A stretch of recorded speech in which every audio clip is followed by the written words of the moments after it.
नमस्कार, आप देख रहे हैं क्रिप्टो टीवी। आपके साथ मैं हूं संदीप कसालकर।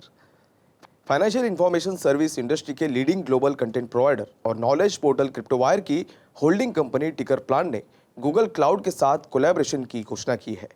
टिकर प्लांट और गूगल के साथ हुई पार्टनरशिप का एम क्रिप्टोवायर इकोसिस्टम को डेवलप करना है, जो एक कॉमन प्लेटफॉर्म पर क्रिप्टो करेंसी और ब्लॉकचेन इंडस्ट्री के सभी स्टेक होल्डर्स को कैटर करेगी। आइए देखते हैं क्या कुछ हुआ क्रिप्टो करेंसी की दुनिया में।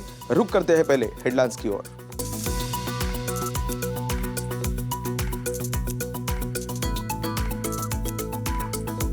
इंडियन क्रिप्टो एक्सचेंजेस द्वारा अपने कर्मचारियों को दिए गए डिजिटल कॉइन्स पर लग सकता है tax. House of Lords panel ने कहा ब्रिटेन को नहीं है यूके सीबीडीसी की जरूरत।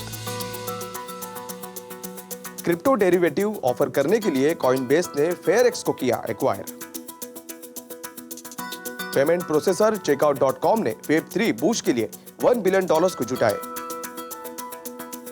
सिंप्लीफाई ने वेब3 ETF लॉन्च करने के लिए SEC को दिया आवेदन। CBDCs का परीक्षण करने के लिए वीजा और कंसेंसस ने मिलाया हाथ। पाकिस्तानी सेंट्रल बैंक और सरकार लगाना चाहती है क्रिप्टो पर पूर्ण प्रतिबंध। एंटी क्रिप्टो चीन NFT इंडस्ट्री को डेवलप करेगा। गैप INC लॉन्च करेगी अपना पहला NFT कलेक्शन। एम्प्लॉयज की इंसेंटिव के रूप में क्रिप्टो एक्सचेंजेस द्वारा जारी क्रिप्टो करेंसी या डिजिटल असेट्स की टैक्स अथॉरिटीज द्वारा बारीकी से जांच की जा सकती है। एम्प्लॉयज को जिस सवाल से निपटना होगा वो ये है कि क्या इन इंसेंटिव्स को इनकम के रूप में माना जा सकता है और ऐसे डिजिटल असेट्स पर रिजल्टेंट टैक्स रेट क्या होगी। कई एक्सचेंजेस ने अपने खुद के टोकन्स लॉन्च किए हैं और एम्प्लॉय की पार्टिसिपेशन प्लान और ESOP मॉडल के आधार पर उन्हें एम्प्लॉय की एनुअल सैलरी के हिस्से के रूप में पेश करते हैं। टॉप क्रिप्टो करेंसी एक्सचेंजेस और उनके द्वारा जारी किए गए कॉइन्स पहले ही टैक्स बैन के लेस के तहत आ चुके हैं। GST डिपार्टमेंट ने दावा किया है कि कई एक्सचेंजेस ने जारी किए गए कॉइन्स पर टैक्स पे नहीं किया है। टैक्स डिपार्टमेंट ने तर्क दिया है कि एक्सचेंजेस द्वारा बेचे गए कॉइन्स पर 18% GST लागू होता है। हाउस ऑफ लॉर्ड्स या upper house of the parliament के सदस्यों के नेतृत्व में एक पैनल में कंक्लूजन निकाला है कि यूके के पास सेंट्रल बैंक डिजिटल करेंसी या CBDC के होने के लिए कोई कन्विंसिंग केसेस नहीं है, जबकि CBDC कुछ एडवांटेजेस प्रदान कर सकती है। ये फाइनेंशियल स्टेबिलिटी और प्रोटेक्शन ऑफ प्राइवेसी के लिए महत्वपूर्ण चुनौतियां पेश कर सकती है, जिसके बारे में सितंबर में सेट की गई कमेटी ने अपनी रिपोर्ट में कहा है। कमेटी के अध्यक्ष ड्रमलिन के लॉर्ड फोर्सिथ ने कहा कि CBDC के पोटेंशियल बेनिफिट्स को बढ़ा चढ़ा के बताया गया है, जिसे कम जोखिम वाले विकल्पों के थ्रू अचीव किया जा सकता है। यूके के अपर हाउस के इकोनॉमिक अफेयर्स की कमेटी ने यह पता लगाने के लिए पैनल की स्थापना की है CBDC bank of England monetary policy और फाइनेंशियल सेक्टर के रोल को कैसे प्रभावित कर सकती है। प्राइवेटली इशूड डिजिटल करेंसी का उपयोग बढ़ने से फियाट करेंसी को फ्यूचर प्रूफ करने के साथ साथ डिजिटल पेमेंट्स को बूस्ट करने और मॉनेटरी पॉलिसी पर इसके इम्पैक्ट को रेगुलेट करने के लिए bank of England potential CBDC की एक्सप्लोर कर रही है। क्रिप्टो एक्सचेंजेस कॉइनबेस अमेरिका में डेरिवेटिव प्रोडक्ट्स ऑफर करने के लिए US बेस्ड डेरिवेटिव्स प्लेटफॉर्म फेयरएक्स को एक्वायर कर रहा है। फिलहाल सिर्फ कुछ एक्सचेंजेस US इन्वेस्टर्स को बिटकॉइन और ईथर फ्यूचर्स को ट्रेड करने की अनुमति देते हैं, जिसमें कैश सेटल प्रोडक्ट्स सबसे पॉपुलर और लॉन्गेस्ट अवेलेबल प्रोडक्ट्स है। FTX.US ने पिछले अगस्त में इसी तरह के एम से LedgerX को एक्वायर किया था, जबकि Crypto.com ने पिछले साल के अंत में एक रिटेल डेरिवेटिव्स प्लेटफॉर्म Nadex को भी खरीदा था और हाल ही में Crypto.com ने famous Hollywood actor Matt Damon को लेकर एक एडवर्टाइजमेंट कैंपेन भी शुरू किया था। फेयरएक्स, जिसने मई 2021 में अपना एक्सचेंज लॉन्च किया था, वो कमोडिटी फ्यूचर्स ट्रेडिंग कमीशन के साथ रजिस्टर एक डेजिग्नेटेड कॉन्ट्रैक्ट मार्केट है, जिसका मतलब यह है कि यह US में फ्यूचर्स प्रोडक्ट की पेशकश करने को अनुमति देता है। FTX, कॉइनबेस और Crypto.com जिसके कस्टमर्स है, वो London based payment processor Checkout.com ने US मार्केट की ग्रोथ को बढ़ाने और अपने टेक्नोलॉजी प्लेटफॉर्म को डेवलप करने और Web3 एफर्ट्स को बूस्ट करने के लिए $1 बिलियन जुटाए हैं। फंडिंग के लेटेस्ट राउंड में पेमेंट प्रोसेसर की वैल्यू $40 बिलियन है। Checkout.com ने एक स्टेटमेंट में कहा कि ये फंड्स के बाद fintech, software, food delivery, travel, e-commerce और क्रिप्टो मर्चेंट्स पर फोकस करेगी। कंपनी को इस साल नॉर्थ अमेरिकन एम्प्लॉयज की संस्था को 3 गुना करने की उम्मीद है। कंपनी के अब 19 देशों में 1700 से अधिक कर्मचारी है। फंडिंग राउंड में इन्वेस्टर्स में Altimeter Capital, Dragoneer Investment Group, Franklin Templeton, GIC, Insight Partners, the Qatar Investment Authority, Tiger Global और द ऑक्सफोर्ड इंडाउमेंट फंड शामिल है। 2020 में स्थापित सिंप्लीफाई एसेट मैनेजमेंट ने वेब 3 पर focus exchange traded fund ETF के लिए US Securities and Exchange Commission SEC के साथ एक एप्लीकेशन फाइल की है। सिंप्लीफाई अपने सिंप्लीफाई वोल्ड वेब 3 ETF को लॉन्च करेगी। वो उन वेब 3 कंपनीज को ट्रैक करेगी जिन्हें टेक्नोलॉजी इंफ्रास्ट्रक्चर से बेनिफिट मिलेगा। अप्रूवल मिलने पर यह फंड न्यूयॉर्क स्टॉक एक्सचेंज पर लिस्ट होकर ट्रेड होगा।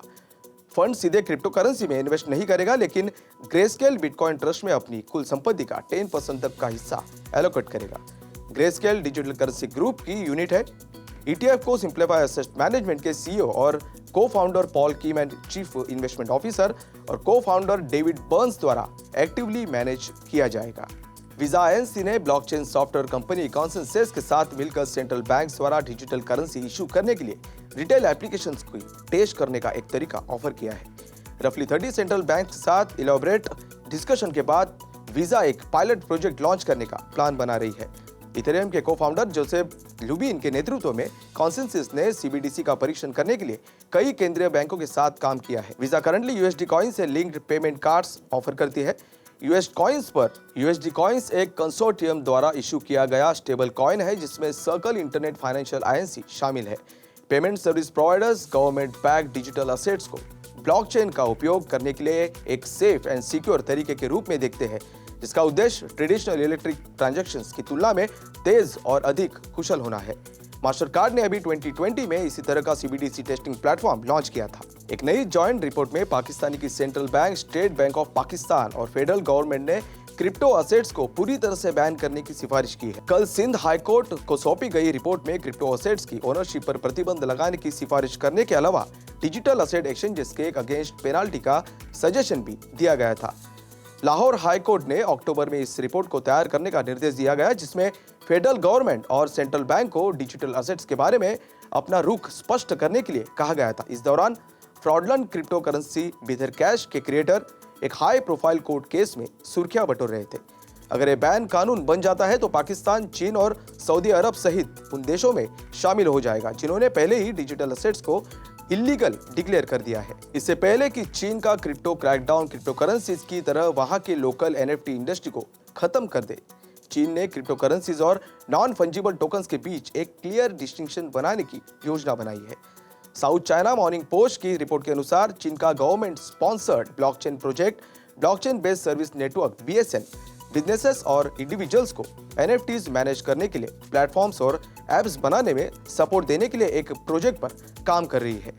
यह प्रोजेक्ट यूजर पोर्टल्स और एप्स के डेवलपमेंट के लिए एप्लीकेशन प्रोग्रामिंग इंटरफेस के थ्रू नॉन क्रिप्टो NFTs के डिप्लॉयमेंट को सपोर्ट करेगा। पोर्टल्स के लिए सिर्फ फिएट मनी ही पेमेंट का एकमात्र तरीका होगा। BSN टेक के सपोर्ट प्रोवाइडर रेडेट टेक्नोलॉजी के CEO इफान ने एक इंटरव्यू में कहा कि NFTs का चीन में तब तक कोई कानूनी परेशानी नहीं होगी जब तक कि उनका उपयोग बिटकॉइन यानी BTC या अन्य क्रिप्टो करेंसी के साथ नहीं किया जाता है। क्रिप्टोवायर ने भारत के पहले क्रिप्टो करेंसी इंडेक्स IC15 को लॉन्च किया है। क्रिप्टोवायर एक ग्लोबल सुपर ऐप है जिसमें क्रिप्टो TV चैनल भी शामिल है। IC15 इंडेक्स का उद्देश्य इन्वेस्टर्स को दुनिया भर के प्रमुख क्रिप्टो एक्सचेंजेस पर listed top 15 widely traded liquid crypto currency के परफॉर्मेंस को ट्रैक करने में मदद करना है।